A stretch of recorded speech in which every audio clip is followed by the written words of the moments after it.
there's a jealousy thing, and then like I hear them trying to sabotage. Wow. Because of I that's the only thing I can conclude. I'm nice to these people. I'm not mean to them. Can I tell you the psychology of that? Why her and not me? And right. Look at me and look at her. I've heard that verbatim. Oh, okay. I don't have to explain. I mean, my actions do the talking, so I don't have to explain it to them. And they'll I mean, they correct them immediately. It's not. It has nothing to do with her size. It has nothing to do with your size. It's her service, her personality. I like her. You're stuck up, or like they'll tell them whatever. Okay. But yeah. Okay. You know, he made a really good point in that when he was talking about curvy women and how, at least in his experience, he's been treated better by curvy women because we tend to be less judgmental. We tend to be maybe a little more in tune to being sensitive to somebody's feelings or anything along those lines. Because of what we've experienced, we kind of tend to lean on the side of being understanding and accepting of people for who they are, and maybe thinner women specifically, maybe at least in some people's experiences, are not quite and so I would accepting. contend that may be anyone. What is the word you used earlier? That's my glitch. Anyone with a glitch that may be because you know your own glitch, and so you tend to be more sensitive to someone else's glitch. You wanted to say something, son? Say your name and don't take over the show. Hello, everyone. My name is Andre Gilbert, and what I like to chime in on the situation on curvy and plus size is because at the time when I was, 16, I had an ex-girlfriend that was, skinny. Thin, okay, skinny good. Skinny thin or whatever. Every time I go out somewhere, she always trying to rat me out, saying that, well, he can't do nothing or... Okay, then that's somebody you shouldn't have been with. Wow. If they're gonna be negative, I don't care if you a size 8 or 18 or 80. You're not in a relationship with someone and you dog them. So you would say that your girlfriend is really nice and kind to you. Yes.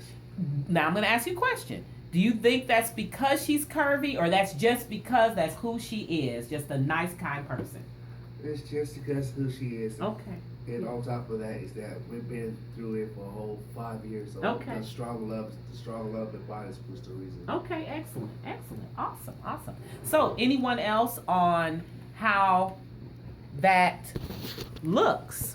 I think Merle said something that reminded me that of the past, and oh gosh, what was it? You said sometimes they see curvy women as not a threat. Because they're friends with you and they want to stay friends with you, and it's like you're. Are these friend girls? Or are you talking about guys? Guys. Okay. Because I actually had a lot more male friends than I actually had female friends, and it was cool. It was platonic, It's like, hey, let's meet at, the mall, or let's meet at, go to the movies or something like that. And I think part of it is like, you know what? You're not a threat, because it's almost like they really think, well, I'm not going to date you, but you're friendly.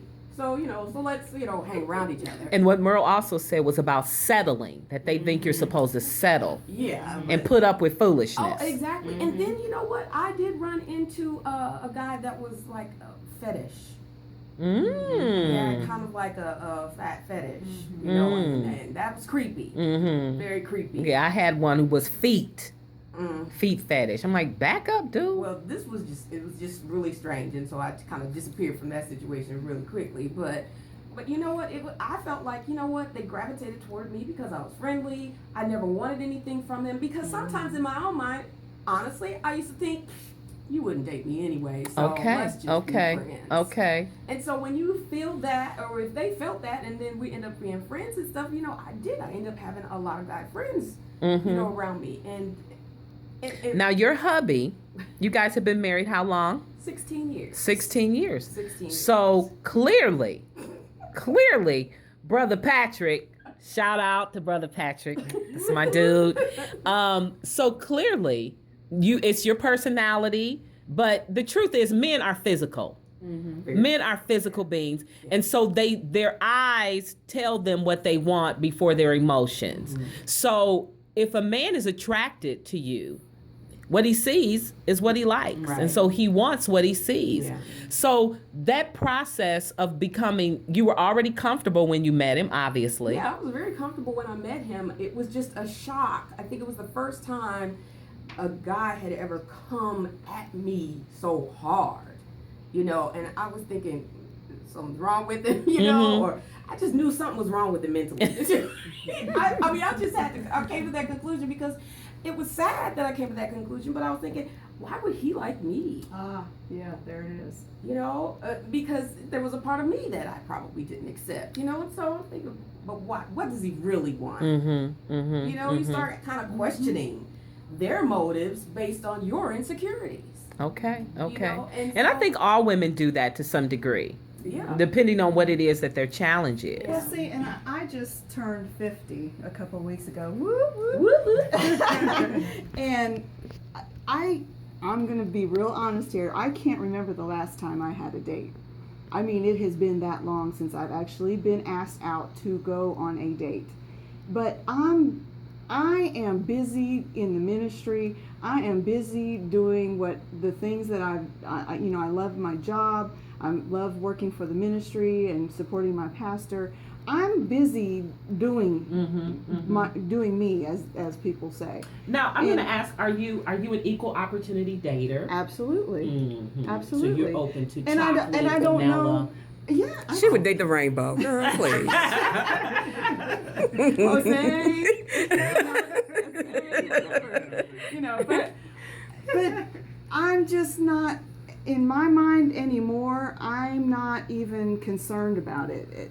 Frankly, if he comes along, fine. But if not, I've got stuff to do anyway. You know, I travel with my best friend. We go on trips, and you know, I still have to live my life. I'm not waiting with bated breath, you know, for him to come out of the woodwork. He will when he's supposed to. I'm thinking of someone. They were,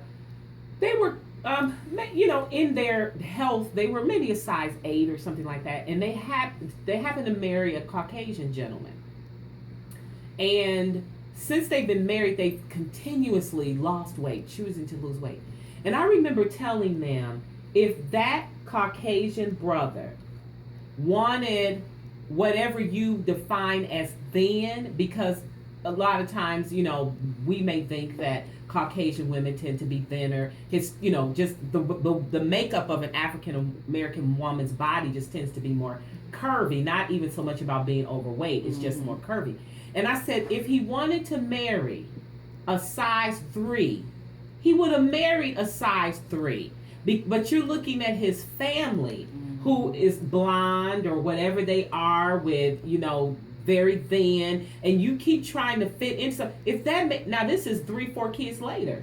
If that man wanted to marry whatever you depict as his preference, he married you.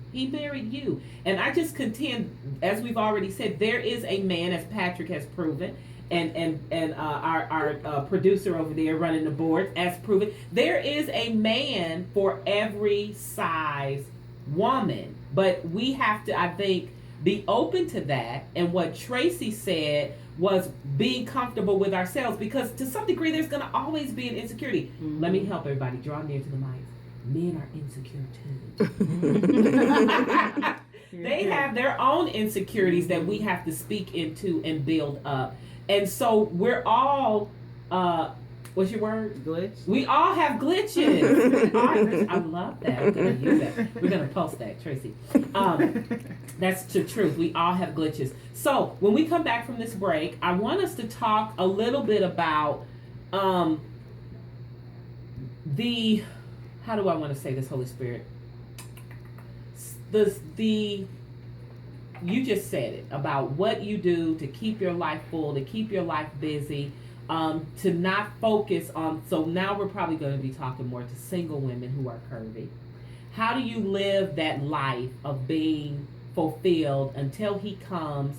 Because a lot of times, I mean, but geez, you know, I'm a 14 now, and was a 16, 18. I still got play at that size. I probably get more now, and still choosy and picky to some degree. You should have standards about who you want in your life, and not just settling just because. Whatever your issue is, whatever your glitch is, what would you say to encourage them as they wait when we come back?